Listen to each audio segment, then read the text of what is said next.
Good afternoon, friends. I'm Dr. Aajay Shah, bringing this another great weekend afternoon live. Today, I actually have a guest, which I have learned so much from. I watch him on many of the YouTube videos, many of the Facebook Live, and he himself is a physician. He is a whole food, plant-based, no oil follower. He has his own health journey to tell us. He's a leader, he's a great speaker, he's a great mentor, and now he's a great friend. And that guest is Dr. Steven Lawenda. Welcome, Dr. Lawenda. Thank you so much, Dr. Shah. I'm honored to be here. I'm so impressed with all the amazing work you're doing. And I'm just, again, so honored to be a part of this and help spread the good message. Oh, thank you. Thank you. So please tell us, where do you live and what type of practice setting you are in? Yes. So I live in Southern California, about 45 minutes northeast of Los Angeles, suburb of Los Angeles. And I practice in an area called Antelope Valley, California, which for those of you who don't know, that's a little bit further northeast of LA. And it's an area where a lot of aerospace industry, it's known for the aerospace industry. So, and I practice, I'm a full-time primary care family medicine physician. And so I see a little bit of everything. And of course, I've come to see how much, literally, I'd say 70 to 80% of what I see, Dr. Shah, is lifestyle related.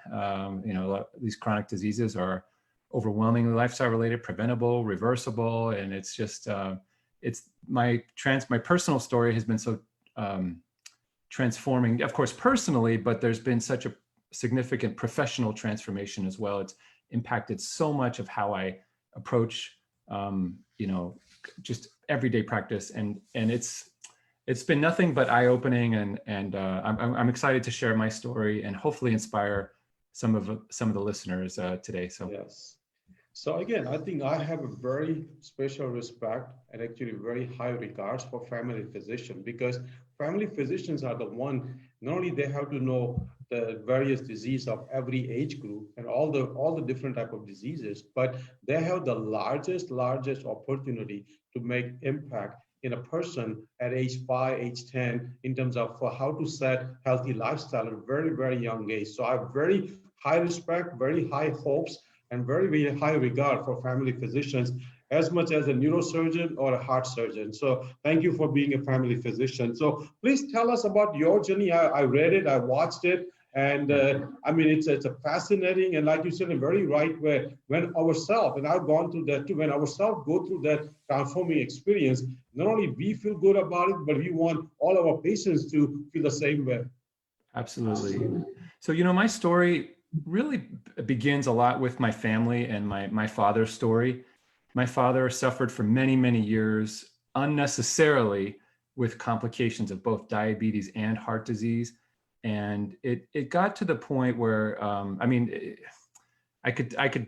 don't want to, drag this on longer than it needs to be, but make a long story short, about 9 years, he passed away actually a couple of years ago, but for the last 9 or 10 years of his life, it was complete misery. And he actually ended up, I have pictures that they're graphic pictures, but he ended up with diabetic gangrene on one foot that unfortunately led to an amputation. And, I like to show these pictures. If you don't mind, I'll show them. Please, because people don't realize how shocking and severe and just tragic this can be. This is a picture of gangrene on my father's foot. And you can see they were debriding the foot. And I'm a medical doctor, but this is just, it's disgusting. It's sad, it's tragic. And as he was recovering, and it's depressing. And, a lot of times we think of illness, Dr. Shah, of course, and for those listening, as we look at it in terms of statistics, we look at it in terms of how long are we going to live, mortality, we look at numbers, but we don't realize the impact on quality of life. And I know as a cardiologist, I'm sure you've seen it too, but whether it's heart attacks and of course, strokes, strokes of course are not necessarily cardiology, but it's all related to the same chronic diseases, but the impact is tremendous. And whether it's dialysis, whether it's, again, we can go on and on. And in the case of my father, these amputations, there's really, in my experience, there's nothing more tragic than losing your legs. And we can compare. I don't want to get into a conversation of comparing what's the worst thing, but as my father was recovering with one prosthetic leg and he had lost the other, unfortunately, he developed a wound on the other foot. This was the good foot, the remaining foot. And he ended up losing, unfortunately, that leg as well. So he lost both legs. And prior to this, he became a grandfather for the first time. He was so excited and overwhelmed with joy being a grandfather. And just as his first granddaughter was learning to walk, my father lost the ability to walk. And so he literally couldn't take his granddaughter anywhere, couldn't do really anything with her that normal grandparents do with their grandchildren. My father lost his job. He lost a lot of his income. He lost really his self-esteem. He became very depressed. So this affected our our family financially, psychologically, and not just him, of course, but all of us were dramatically affected by this. And we could spend the whole hour talking about the effects of chronic disease on families and so forth. Again, I just want to make the point that it's not just disease, it's not just statistics. This is quality of life, this is family, this is meaning, purpose of life. He lost his purpose really to live. He became severely depressed. And I had witnessed this. And as I was witnessing this, of course, I'm thinking to myself, because at the time he was going through this, I didn't have the knowledge and expertise of plant-based nutrition and lifestyle medicine. I mean, I knew a little bit, but not much. I was actually suffering myself with obesity. And I was really worried that I was going to follow in his footsteps. And I also, to be honest with you, a part of me felt guilty, Dr. Shah, that I'm a physician. This is my father. How can this happen to a physician's father? I mean, I should know better. I should have been able to help him more. But keep in mind, and this is a lesson for everybody listening. My father took more or less about 15 different medications for many, many years. He was a good patient. He followed his doctor, not perfect. Nobody's perfect. I mean, there were days where I'm sure he was on insulin. I'm sure there were days where he missed it. But the point is that medications only take us so far, and they don't treat the underlying cause of the disease. There's an analogy, I'm sure you've heard it 1,000 times, Dr. Shah, maybe your listeners haven't. But the analogy is that there's a faucet that's overflowing and there's a flood on the floor, and we're mopping up the floor all day long, all the time, forever and ever, and we're not realizing that the faucet is overflowing. We're not shutting off the faucet. And that's a perfect analogy for what happened with my father. Everything that was being done to him was essentially mopping up the floor, one complication after another, more and more medication, but things progressively got worse. Medications, I'm not against them. I prescribe them all the time, but they tend to slow down disease. They don't reverse it. They don't stop it. They don't cure chronic disease we're talking about. We're not talking about infectious disease, of course. And you know that well. But anyway, so I was worried for many, many years I was going to follow in my father's footsteps. Even before he lost his legs, I had seen a lot of this happening. And I didn't know any better. And honestly, it's frustrating. I'm sure, Dr. Shah, I'm sure you share in this frustration. So many physicians do. We get so little education in nutrition when it comes to medical school, residency. So maybe we might know some facts about certain vitamin deficiencies like scurvy or niacin deficiencies and things like that. For board exams, we have to memorize certain things like facts like that. But we don't really learn how to prevent, reverse disease, how to get people off of medication with lifestyle. And so I didn't learn that. And this is so sad, but I mean, don't get me wrong. It's mixed emotions. I'm so happy this happened, but it's sad the way that it happened was that a family friend and a cousin actually recommended Dr. Furman's book, Eat to Live, to my wife. This was not from medical school. This is not from residency. This was a recommendation from a family friend and a cousin because they had benefited from his book, Eat to Live. And so my wife started reading it. She actually put it on in the car, the audiobook version of it.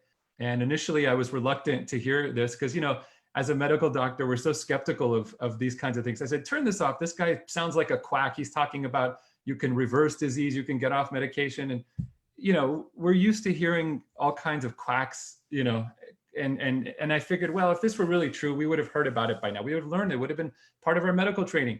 So anyway, long story short, I let, happy wife, happy life. So I let her leave on the audiobook for a little while, and I was sort of passively listening to it. And over time, it started to sink in that, wait a second, He's quoting a lot of science. There's a lot of logic in what he's saying.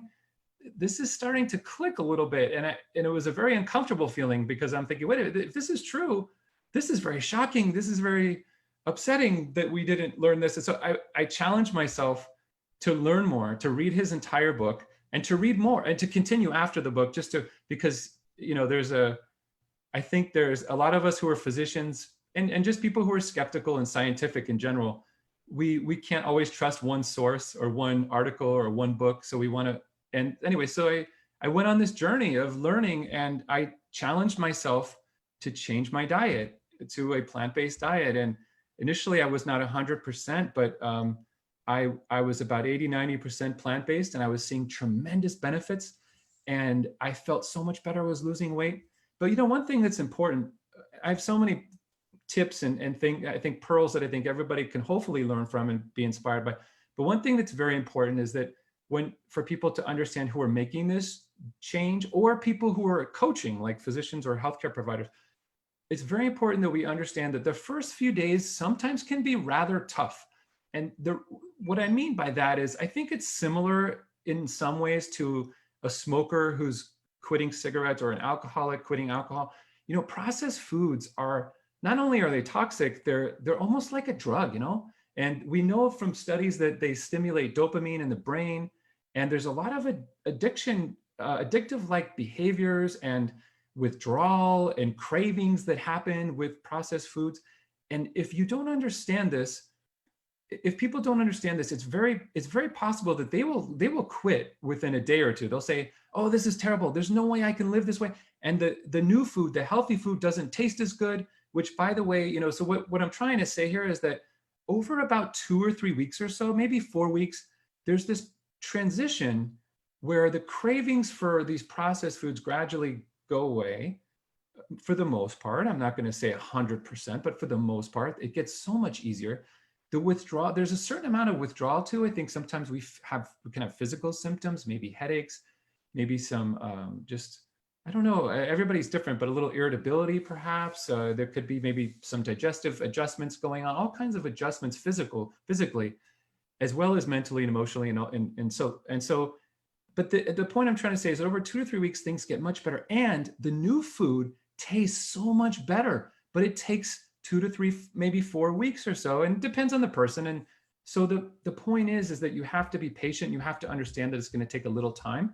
And I was very fortunate, because I did learn that from Dr. Furman's book. But many people start this journey, and they give up very quickly. And they give up quickly because they strongly feel that the food doesn't taste good. They feel that there's no way they can live without XYZ processed foods or animal foods. And so it's very important people know that, and be patient with it, and know that it's going to get better. The other thing too that I didn't fully appreciate in the beginning is the power of herbs and spices, lemon, lime, garlic. I mean, I have my favorite, cilantro, basil. I have chili powder at home, curry powder, Italian seasoning. These are things, and I think I mentioned garlic, but garlic's a big one for me. Oh, and the other big one for me is hot sauce. I am a spice addict. I mean, I love spicy food. And one joke that I tell with my patients is I say, look, if you put enough hot sauce on something, you won't even know what you're eating. And there's some truth to that, because you can really mask, if there's something you don't particularly enjoy or love, for the most part, you can enhance flavor with these seasonings and spices and so forth and tricks. And you can mask certain things, and you can put different combinations. You might put something that you don't particularly love with something that you do like. And then you can just you could start with a very small amount of something that you don't like, and mix it with something that you do like. And over time, little by little, you increase the amount of food that you don't particularly like. And over time, your body does really get used to it, your mind and your taste buds. And that's happened to me there's so many foods I eat today, Dr. Shah, that I would have sworn to you years ago that I would never eat. And it's only because it was this gradual process. So people need to understand we need to be patient with this. And so anyway, long story short, I lost 75 pounds in 8 months. I was 255 pounds, 6'2". I have a picture of before and after. I can put it up here if you can see. So this is me before and after. This is 8 months. This is 7 years ago. And to be honest with you, I had been one of those people who had been yo-yoing up and down for many years, losing weight, but putting it back on. And I want to explain to your audience, to those watching, something I think is very major. And it's the messaging that we hear time and time again that's almost second nature to us. We hear it from everybody, from our friends, from family. We hear it from doctors, and many doctors and healthcare professionals are continuing to share this message. But it's I'll explain what I mean by this in a moment. But it's a message I believe that is very harmful, actually. And I hope if people who are watching this take away anything from this interview, from this program, it's this message right here. This to me is the take-home message. I mean, there's many things, of course, hopefully they'll take from this, but is that the message we've heard time and time again is that portion control and moderation are the keys. Moderation is the key to success or the key to health. In order to lose weight, you need to eat less, exercise more. That message, it sounds innocent, it sounds logical, it sounds well-intentioned, but actually it's very harmful. And I'll explain why. And I'll explain what the alternative is and why it's so much better. So portion control, if you think about it, it's a nice way of saying I don't want to say starvation because that's extreme, but it's a nice way of saying, limit yourself, go hungry, count, measure, don't overeat. And, if you think about it, all the animals, all the species on the planet, they don't practice portion control. They're not measuring. They don't have measuring cups. They're not tracking their calories or anything in a smartphone app. They're not tracking points on some sort of system. They're eating freely. They're eating until they're satisfied. And wild animals are not overweight. And it's because they're eating natural foods. It's what we eat. It's not how much we eat. And that's so important. And so portion control is not natural. And moderation is, if you think about it, most of the food, the majority of the calories people eat in this country are processed foods, highly processed foods, which are very addictive. If you tell people to eat their foods in moderation or eat everything in moderation, it's ignoring the addictive power of processed foods. And that is huge to ignore. The other thing that this message does is it puts all the pressure, all the responsibility on the person, on the individual, basically saying that, look, if you're overweight, it's because you can't control yourself. You can't control your portions, or the amount of food you eat. You can't moderate your food. In other words, it exonerates the processed foods. It exonerates the industries that make these foods. And it basically just exonerates food in general. It basically says that message basically says it's not the food's problem, it's your problem. So what ends up happening is that people, when they quote unquote fail, and most diets fail over 90%. And the reason being, I believe strongly, is that, portion control and moderation just simply don't work because, when you're eating, again, I think I explained this, but, and it has to do with too, when it comes to, well, we'll talk about this a little bit later, but when it comes to calorie density, most of the foods people are eating, especially these processed foods, they're so calorie rich that just eating a normal amount and being full, you're automatically going to gain weight for the most part. But the point I'm trying to make is that people blame themselves when they fail, because when we basically promote this message of portion control and moderation, and it puts all the responsibility on the individual, it makes people feel if they fail that they don't have willpower, when in fact, willpower is not necessary for health. It's actually the wrong message. Again, if you eat healthy, natural foods, clean foods, whole plant foods, you can actually eat as much as you want for the most part. I mean, there's always going to be exceptions, but you can eat freely, lose weight naturally, even if you don't exercise. Now, I want to talk about exercise too, because what ends up happening for a lot of people, and I see this all the time in my practice, Dr. Shah, is that people will say to me, I can't lose weight because right now I'm not able to exercise. I have a bad knee, I have a bad back, or the gyms are closed because of the pandemic. That's why I can't lose weight. Or the other thing is, or the other thing people will say is that, oh yes, they'll say I'm motivated to lose weight, so therefore I'm going to go exercise more. They ignore the fact that diet is actually, when it comes to weight, diet is actually the number one factor for weight loss. Exercise helps. There's actually, I've looked into a lot of studies have been done on this, Dr. Shah, and I've looked into them. And actually, when the only thing that changes is exercise. In other words, when these are actually, well done studies, many of them, there's been many studies published. When the only thing that changes is exercise, people might lose a very, very modest amount of weight. We're talking 2, 3, 4 pounds. I mean, that's, I mean, don't get me wrong, any weight loss is good, but it's almost negligible. Now, we all know of stories of people who claim to have lost a lot of weight exercising. And a lot of times I'll come across these patients in my practice and I'll ask them, I'll say, how did you lose the weight? And they say, exercise. And then I ask them, did you change your diet too? Oh yeah, I changed my diet too. So a lot of the people who say, who give credit to exercise, it's actually both. The other thing too is that it's possible that some athletes will lose weight, but some of these athletes, I mean, when I'm saying athletes, I mean, really high performing athletes, some of them are doing 3 or 4 hours of exercise a day, which is not realistic for most of us busy working people. And so, but I want to be clear about exercise, that there are tremendous health benefits. I don't want people to get the wrong message from what I'm saying. And I don't want people to think that exercise is not valuable. It's extremely valuable.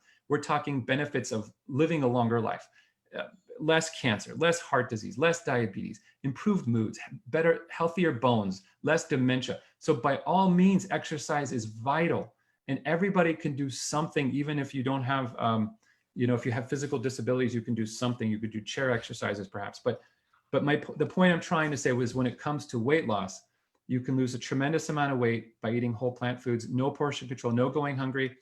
And the way that works, and Dr. Shah, I'm preaching to the choir, but for your audience, it's so simple. Honestly, what's crazy about this, Dr. Shah?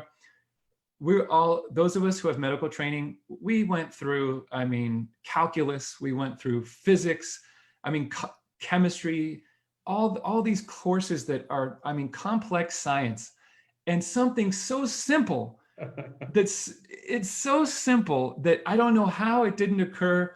Well, I blame myself. I don't know how it didn't occur to me, but I don't know how we're not getting this information, or how it's just not so obvious. But I hope by now, by virtue of the work you're doing and this program, again, I'm honored to be on it, and thank you for doing all this. Hopefully this message will finally get out there and we can make a big difference. But it's very simple. The way I look at it is this: fiber and water, which are present in whole plant foods, but essentially absent in processed foods and animal foods. Fiber is only, there's no fiber in animal foods, there's a little bit of water, but water is rich in fiber, fiber and water are both rich in whole plant foods. Those are essentially, those are your best friends when it comes to weight loss. And the reason the way this works is that fiber and water are bulky, they're heavy, they take up space, and they have weight, and so they fill us up, but they have 0 calories.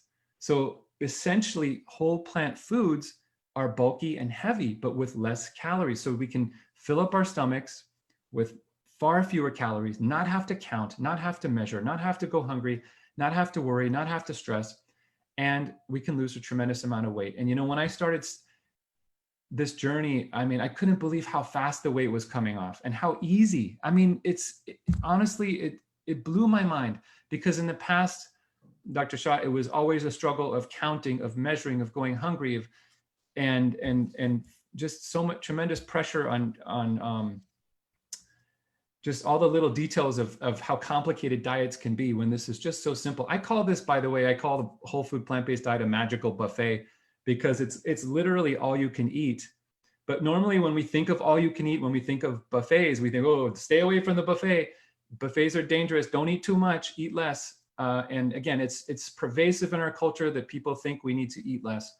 And so anyway. Well, I think you cover so many great points. First of all, I'm sorry for your father's loss, but I think definitely, you actually, being a good son, learn the lesson, change yourself, and now you're going to help millions of fathers, by being on social media, your own patient. So you're going to be helping a lot of fathers. So again, I'm sorry for his loss and his suffering. Second thing, you made a very good point that when we start this whole food plant-based journey, first few weeks may be tough. And I think don't feel that this whole food plant-based journey actually is giving you all those side effects. Those are not side effects. Those are actually just essentially, even though I don't like to use the term, but you are detoxing yourself. When many smokers quit, they actually have more shorter breath. They feel like this quitting smoking made them more shorter breath, but actually they are just detoxing themselves. Third point you made, which was excellent point, and that was portion control and moderation. I think I agree with you. When people go on whole food plant-based, they get totally different message than the whole world has given them until now, which is eat less, control your portion size, and you can eat certain thing in moderation. When we talk about, I call it a diet of abundance. When we talk about eat as much as you like, sometimes they actually start questioning you that how am I going to lose weight if I eat this much food? But actually the beauty is that you actually lose, like you said, 2 to 3 pounds a week if you are through 300 pounds. Dr. Furman, I love his book too. Now he is my #1 hero, Eat to Live. That's my #1 book. I recommend to a lot of patients. And from page 216, if people follow his page 216 from that book, he clearly says people will lose 2 to 3 pounds a week. Right. So I think I agree with you, and I think all those points you made are so critical. And I think more we talk about it, like you said, in medical school we get maybe 5 hours of talk on nutrition. We mostly that's about like what the macros are and how the biochemistry works, what enzymes work. And the last point you made, which was such an excellent point, and I posted that on my Facebook page many times. To live 100 happy and healthy, we already know for last 500 years how to do that. Right. You know, it's just the industry, it's the policymakers, it's some of the well-intended researchers who has actually not taught us how simple it is to be healthy. You know, I think we make it very complex to lose weight, but losing weight is actually very simple and easy if people follow certain basic principles, including, like you explained, calorie density. So, you know, we cover a lot of things. I want you to cover a little bit more details about the fiber, particularly the soluble fiber and role in terms of microbiome and small chain fatty acids. Yes, absolutely. So fiber, you know, we've talked about fiber, of course, for weight loss, and but it's so important for health. A couple things actually. I think, you know, a lot of people are worried about carbs, right? And because their carbs have gotten a bad rep. I always explain to my patients, I say, look, there's a huge difference between an apple fritter donut and an apple. You know, we have to make sure that when we think of, I don't even want people to think of macros anymore, especially, I don't want people to label foods as carbs or no carbs, but let's think about whole foods and fiber is so important because it's, first of all, when we eat foods with fiber, especially carbohydrate, as opposed to processed food or animal foods too, but especially processed food, the fiber slows down the digestion. So we digest these foods more slowly as opposed to, you know, foods like oil and white sugar and everything like that. So we're digesting more slowly. We stay full longer, right? There's better satiety. We're more full. And again, for a longer period of time. And the sugar is, the sugar is essentially digested more slowly, and we get less of a rise of sugar, so less of a spike and less of a crash. You know, so many people say, oh, I can't eat carbs because I just feel so up and down, up and down. But when we eat whole natural foods with fiber, it's more of a level, more of a level sugar, not spike, but curve, I guess you could say. And then the other thing, of course, fiber is good for lowering cholesterol, and it helps promote, as you mentioned, it helps promote healthy bacteria in our gut microbiome. This is so fascinating. The gut microbiome, as you, I'm sure, are well aware, Dr. Shah, but your audience may not be. Human beings, there are 10 times more bacteria in our body than there are human cells. So we're actually more bacteria than we are human, which is shocking. And we are learning so much about the interaction between the gut microbiome, the immune system, inflammation, chronic disease. And it turns out that, you know, a lot of people wonder, how do whole plant foods and fiber, how do they actually promote health? There's so many mechanisms. Well, one mechanism, and I think this is probably one of the most important, if not the most important, is the influence on the gut microbiome. And one of those things too, one of the other things that you mentioned too is the short chain fatty acids. So, you know, fiber goes down to the to the colon, where it's digested by certain bacteria. Healthy bacteria are promoted down there, and they produce short chain fatty acids, and these short chain fatty acids are felt to have tremendous health benefits: reduced risk of colon cancer, lower inflammation, improved insulin resistance, among other potential benefits. So it's very complex. It's fascinating science and research, and I feel like we're barely just, reaching the iceberg, so to speak, or on this. And most Americans, as you know, Dr. Shah, most Americans get so little fiber. I mean, literally about half of the minimum, not even half of the recommended, but half of the minimum. And a lot of people ask us where we get our protein from when we eat whole food, plant-based. And the better question is, where are people getting their fiber from? And are you getting enough? Because most people are not getting nearly enough.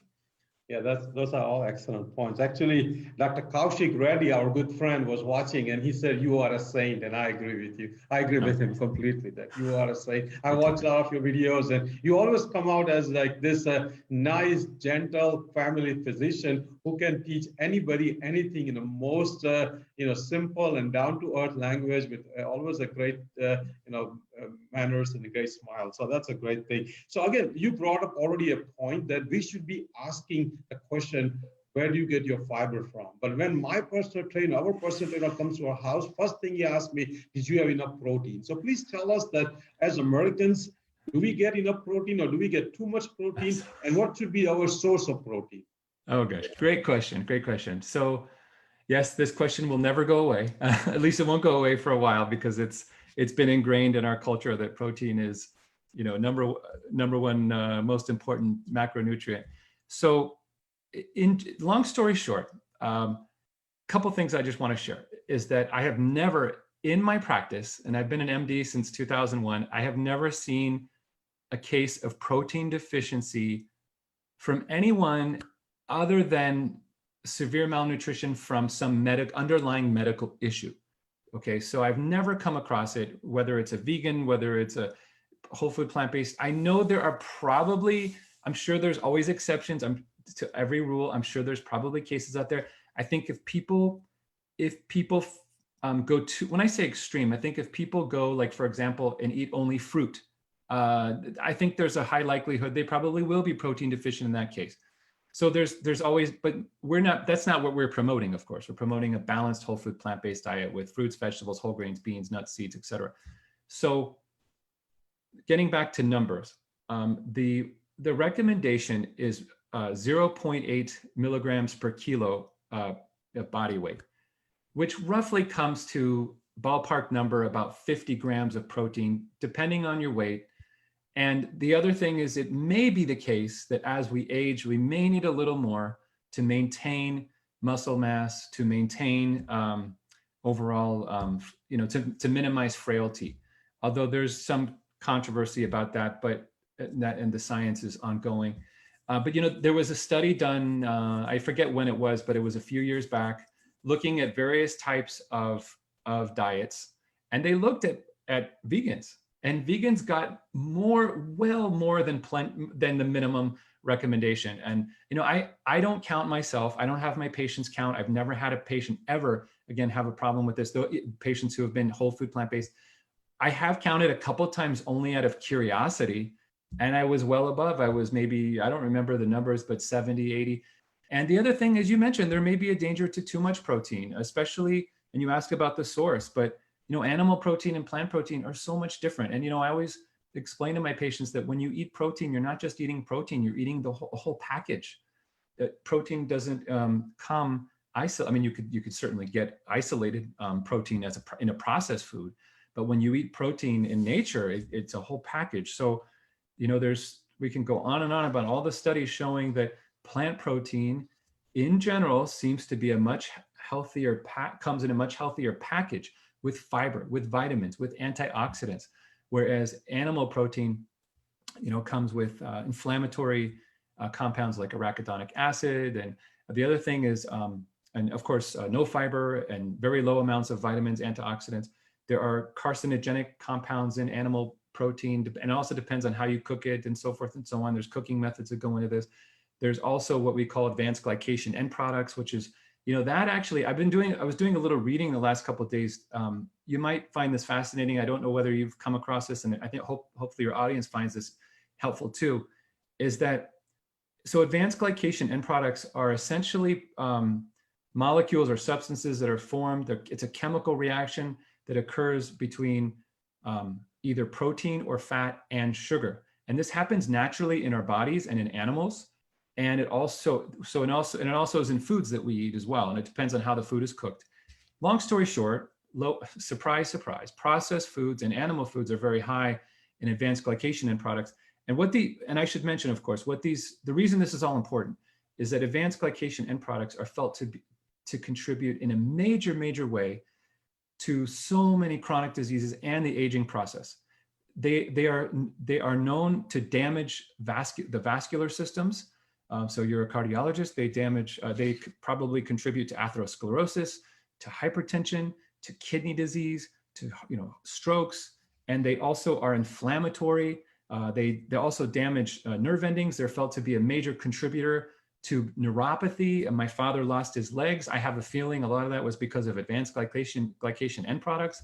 So it's the whole package. What I was going to share with you too is that there's studies coming out that those who are following a keto diet, especially an animal-based keto diet, tend to have actually very high levels of advanced glycation end products. There was a study done on 10, 15, maybe 15 years ago on those following an Atkins diet. And that's what they found, that advanced glycation end products nearly doubled after they adopted this diet. And, there are studies showing that, there's concerns about low carb diets long-term. A lot of people, I know this wasn't your question, but this is on a lot of people's minds. And short-term, there may be weight loss, maybe lower sugar, but although there's a catch to that too. I don't want to get off topic when it comes to sugar, but I just want to mention that there's long-term concerns about cancer, about heart disease, about longevity, kidney disease. Too much, you asked about protein, of course, but there's studies showing that too much animal protein can be toxic to kidneys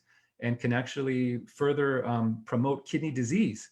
And so the more plants, the better, the less kidney disease we'll have. So we can go on, but I wanted to mention that because a lot of people wonder, they see short-term benefits with eating more animal protein or more of a keto diet, low carb diet.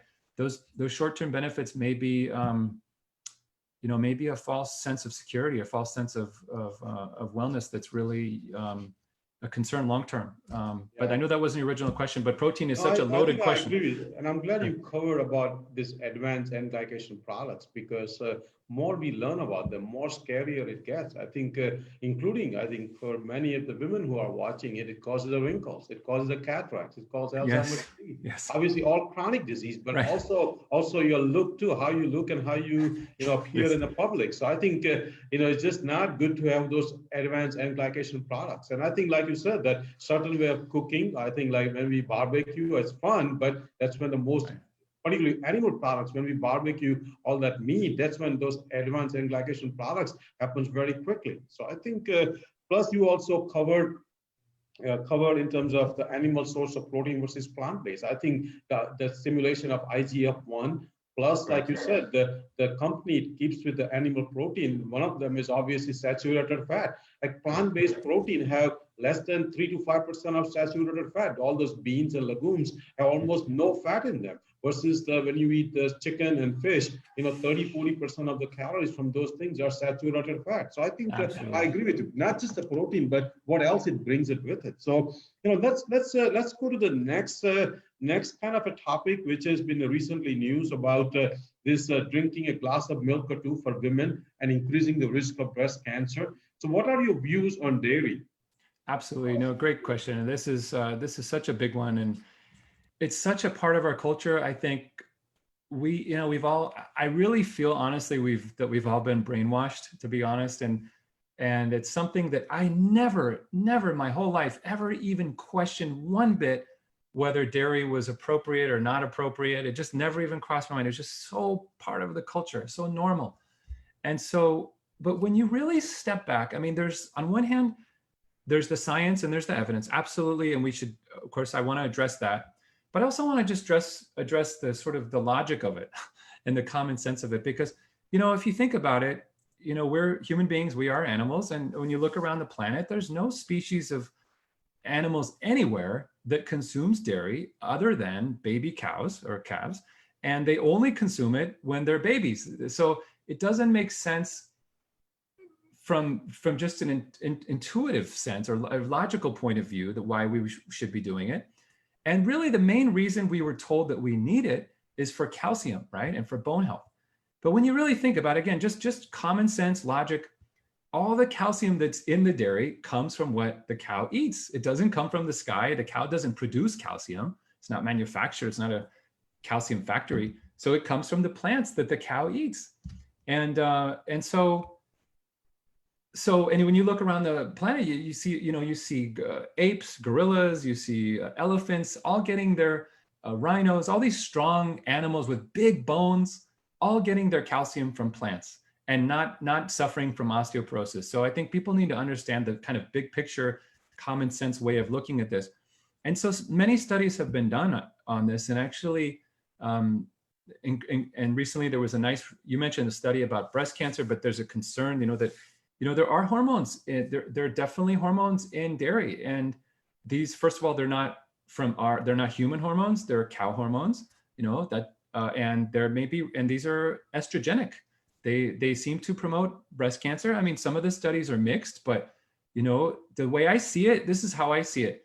If I'm a woman, I'm not, of course, but if I'm a woman and I see that some studies are showing an increased risk, and some studies show maybe no increased risk, I'm going to play it safe. Because everybody can find a study that says, well, no, here's a study that shows there's no increased risk. I'm going to play it safe. And on the other hand too, is that a lot of the studies that have been done on dairy, and this is not just to pick on dairy, to criticize dairy, but a lot of food studies, you have to look at who's funding the study. A lot of dairy studies have been funded by the dairy industry. So you have to consider that as well. But there's also studies showing that it might increase the risk of prostate cancer as well. And so I mentioned I'm not a woman, but I am a man, and I don't want to increase my risk of that. And so there's risk of prostate cancer. And by the way, the whole again reason, the way we were sold on dairy in the first place was for bone health. Believe it or not, there's no good evidence that dairy actually protects our bones. In fact, there's a lot of evidence that suggests that dairy is actually has an adverse effect on our bone health. And again, people will point to some studies that show a little bit of a mixed picture because there's so many studies that have been done, and it can be a little bit confusing. But the point I'm trying to say is that there's really no convincing evidence that dairy is good for our bones or good for our health. And if there are any benefits at all, you have to also think about this. Like many nutrition studies, everything is relative. If a study shows that eating yogurt has health benefits, the question I have is, well, compared to what? So what were they eating before? Are they switching from potato chips to yogurt? Are they switching from hot dogs to yogurt? Or, so we have to look at everything relative. And time and time again, plant foods always seem to have the advantage over every other type of food, over processed foods, over dairy, over animal products. So that's a long answer, but No, I think you covered everything, and I'm very, very happy. I think dairy needs to go. I think one time I had a comment from a farmer, and he said that if dairy goes, he's happy if it helps people's health, but how about his livelihood?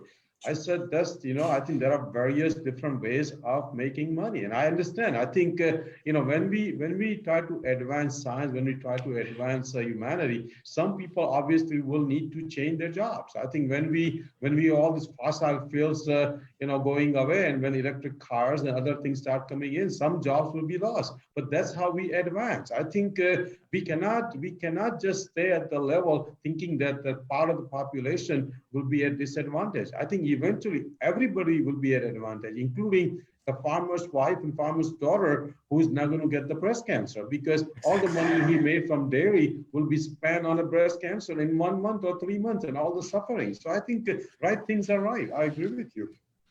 Let's cover a little bit about this omega-3 and omega-6. I think there are some recent views that if we eat whole food, plant-based, no oil, our omega-6 is so low that maybe we don't need omega-3 supplements, and maybe a 1 or 2 tablespoons of flaxseed is all we need. We don't need that algae-based omega-3. And I think Dr. Clapper was talking about it.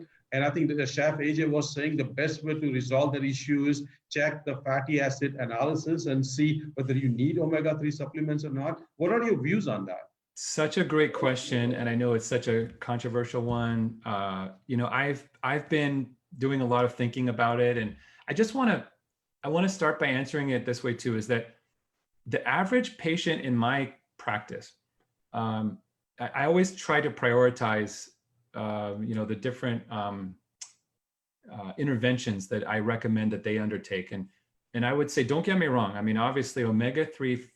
The question about omega-3 is very important, especially when it comes to brain health and dementia, and there's other things too, potentially inflammation and emotional well-being, and also cardiac health as well. But I would say that most patients, that especially the ones I see, and I think this probably goes for most in the public too, is most people will get such tremendous benefit from a whole food plant-based diet that I think that whether or not they need to supplement with omega-3, don't get me wrong, it's definitely important, and we need to discuss this.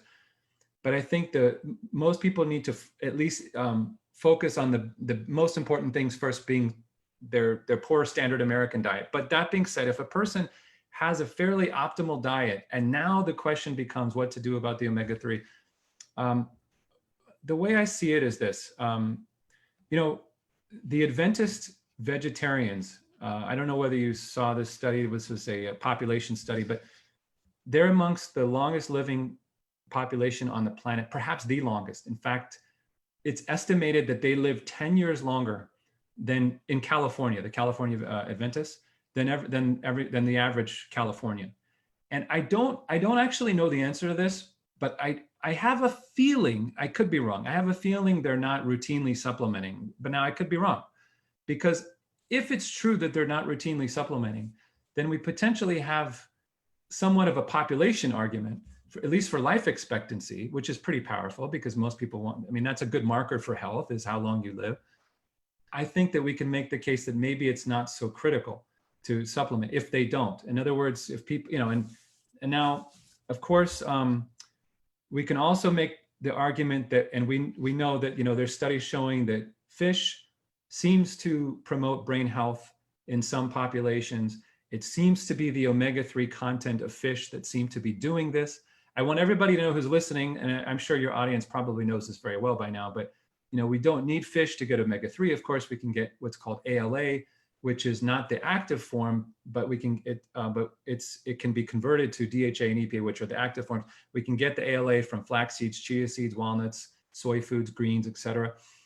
So I do recommend all my patients include a decent amount of greens, beans, and 1 to 2 tablespoons of flaxseed or chia seed, or perhaps an ounce of walnuts every day. I do recommend that pretty much for all of my patients.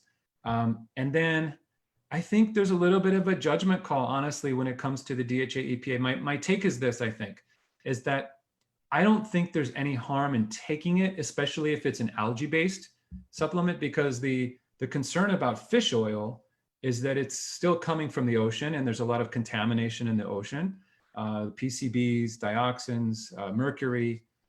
There's been some mixed studies, but there's some suggestion that some people taking fish oil might have increased risk of cancer, particularly prostate cancer. I know that's a little controversial as well.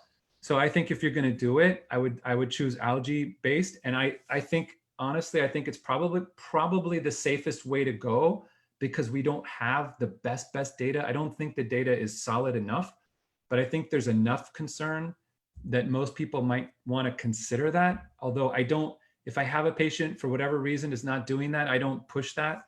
I don't push that they take an algae-based supplement.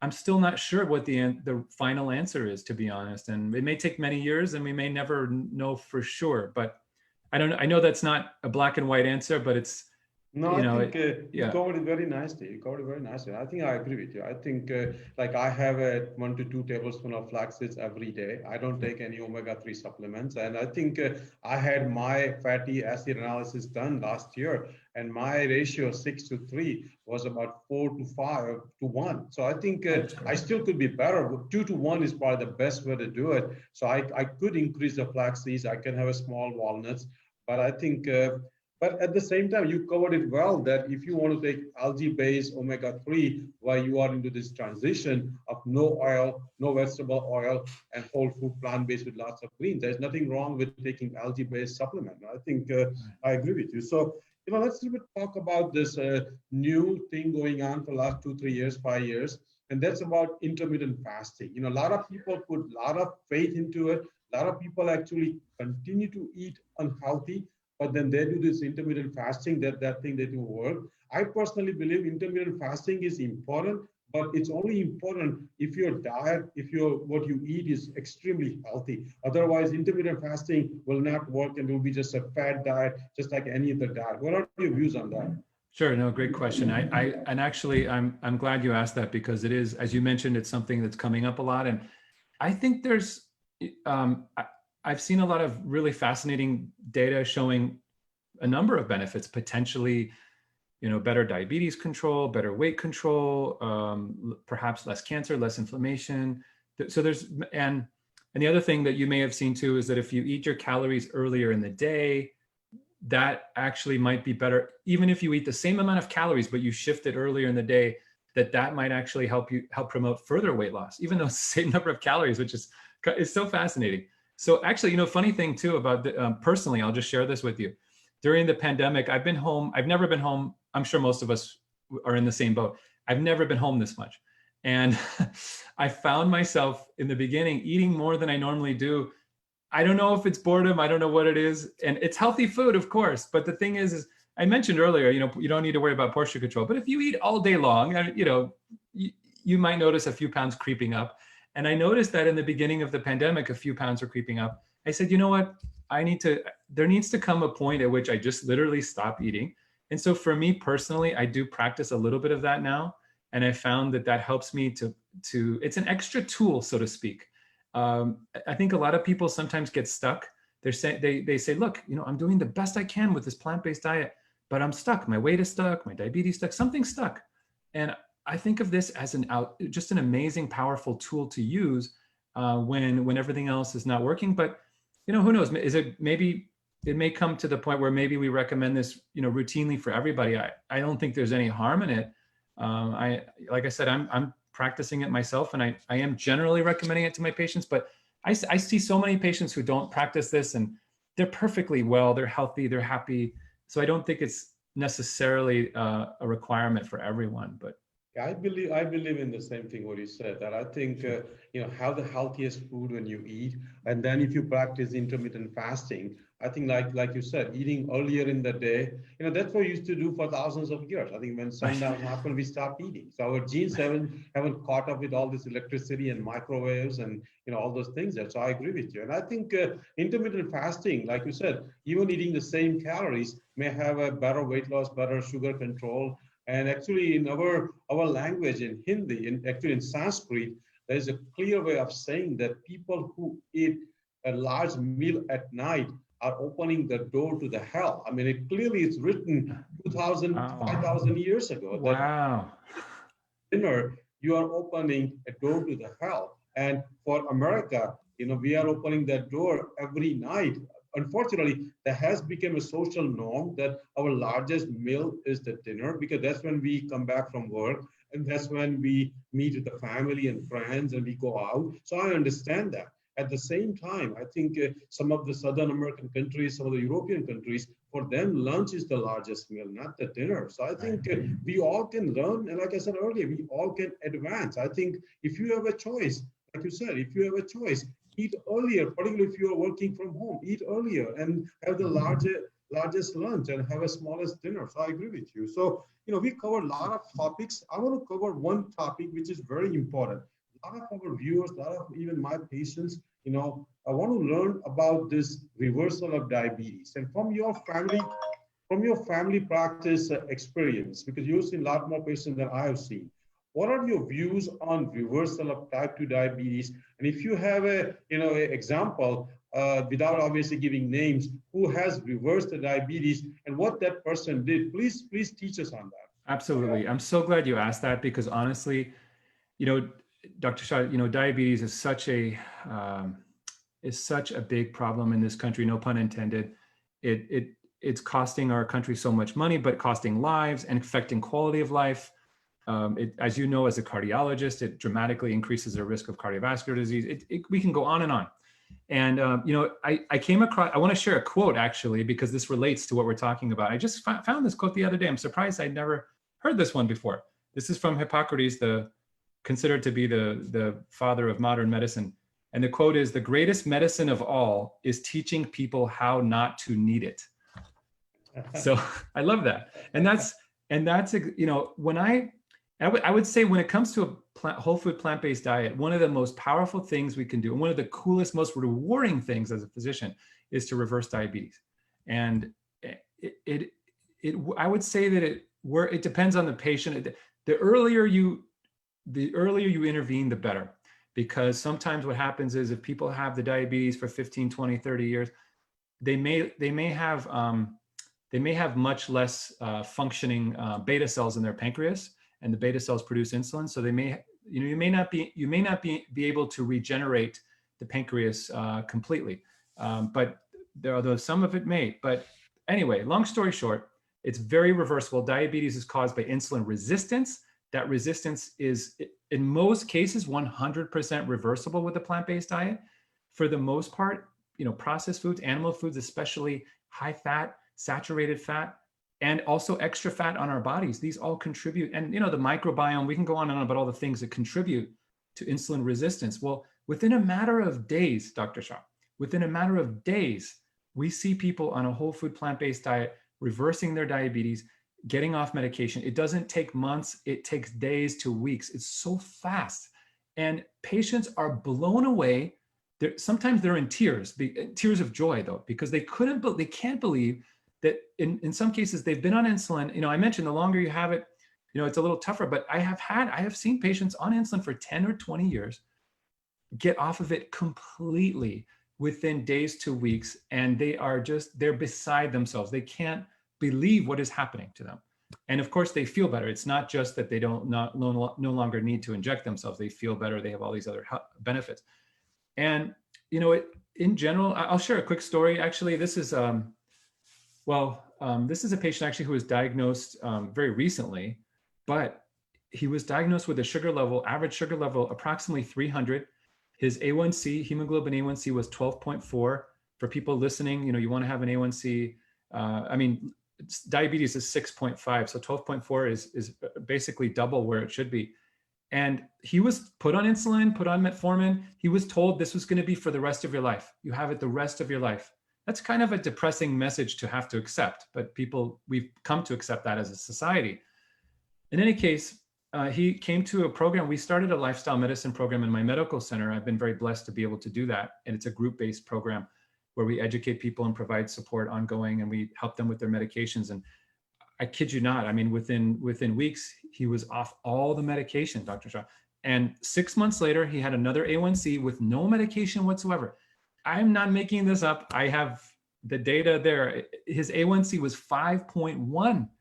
Now, 5.1, I think that's actually better than mine, to be honest with you. Mine is slightly higher. But this is not only first of all, it's no longer diabetes. He lost it completely. But it's also not pre-diabetes. He's not even borderline anymore.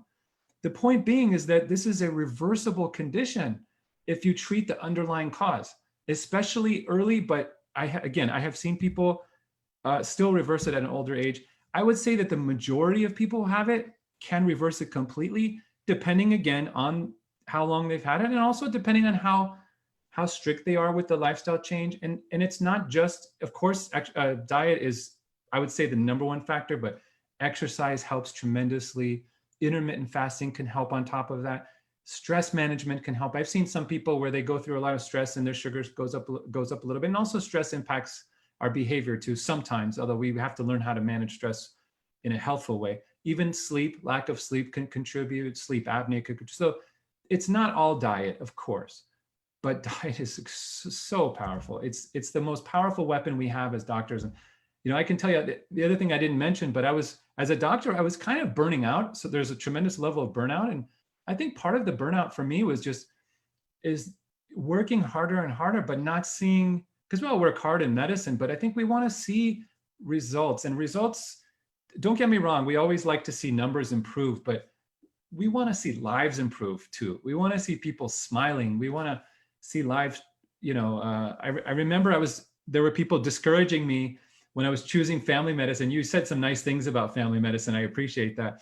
But some people tried to discourage me, saying, look, your patients, they're never going to get better. They're going to be miserable forever. And you're going to be miserable eventually, because you just, how much misery can you take as a human being? And, the surgeons or the doctors who do procedures, they're happy because they fix people. You don't fix people. Well, now I actually feel more rewarded for this than I can't compare it to what surgeons feel, but I feel like this is so much more of a reward when you transform lives. This is not just taking out an appendix. This is transforming their whole life and giving them hope and optimism and joy. And and it affects the whole family too. So anyway, that's a long answer, but I can go on, get carried away. I think I agree. Diabetes, type 2 diabetes is, mostly, I would say 95 plus times is reversible. But you cover something else, which I think our physician, viewers and followers needs to see, that, even as a cardiologist, to be honest with you, I agree with you. I think we have much higher chance of burnout when we don't see the result. Plus, now when I talk to my patients, just like you talk to your patients, that now I talk to them like a friend, because we are talking about nutrition, what they ate, how they slept, who the relationships are, how is the stress. So I'm more of like the coach instead of a doctor. And that actually sometimes not only makes me fresh. When I come out of the room now, I have made a new friend. Until now, I was just writing Lipitor, which it took me 10 seconds to write, but there was no friendship. So I agree with you. I think as a lifestyle physician, we are becoming more of a friend and more of a coach, which we all can learn from family practice specialty. I think family practice were always more, even though family physician role has changed now, but think of it, 50, 100 years ago, many family physicians made home visits. They went to their patients' weddings, they went to their other social functions. That's a true role of a family physician, is to be a friend.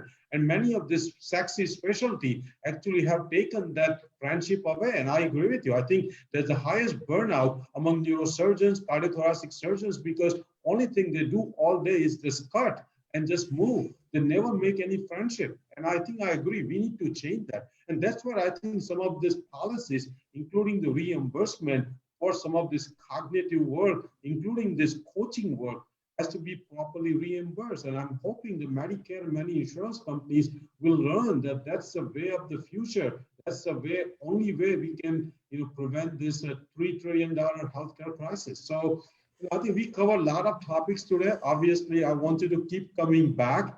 And like Kaushik, Dr. Reddy said, you are a saint. You proved it again. So have a great afternoon. Say hello to your daughter. Say hello to your family. And we will be talking again. So hold on one second. I'm going to go offline.